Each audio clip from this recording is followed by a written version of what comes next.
Hi అండి, అందరూ బాగున్నారా? ఈరోజు మనం సింపుల్ అండ్ ఈజీ ప్రాన్ కర్రీని ఎలా చేయాలో చూసేద్దాం. ఇలాంటి సింపుల్ రెసిపీస్ మీ దాకా రావాలి అంటే ది ఎంకే బ్లాగ్స్ని సబ్స్క్రైబ్ చేసుకొని బెల్ ఐకాన్ క్లిక్ చేయండి. ముందుగా స్టవ్ వెలిగించుకొని స్టవ్ మీద కడాయి పెట్టుకొని 2 to 3 table spoon of oil వేసుకొని నీట్గా క్లీన్ చేసుకున్న ప్రాన్స్ని వేసుకోవాలి. ప్రాన్స్లోంచి వాటర్ వచ్చే టైంలో 1/2 table spoon of salt and 1/2 table spoon of turmeric powder వేసుకొని బాగా దగ్గరకు వచ్చేలా కలుపుకోవాలి. మసాలా కోసం 3 టేబుల్ స్పూన్ ధనియాలు, కొంచెం చెక్క, 5 లేదా 6 లవంగాలు, కొంచెం జీడిపప్పు వేసుకొని కొంచెం వేడెక్కిన తర్వాత 3 to 4 టేబుల్ స్పూన్ నువ్వులు వేసుకొని స్టవ్ ఆఫ్ చేసుకొని మిక్సీలో బాగా గ్రైండ్ చేసుకోవాలి.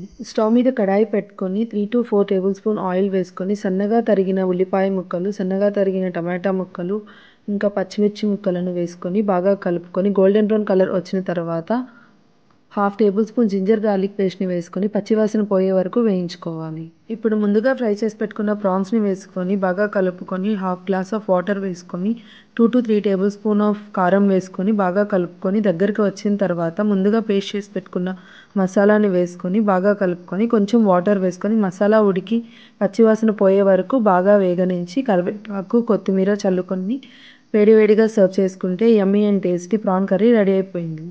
Thank you for watching. Do like, share and subscribe to the MK Vlogs.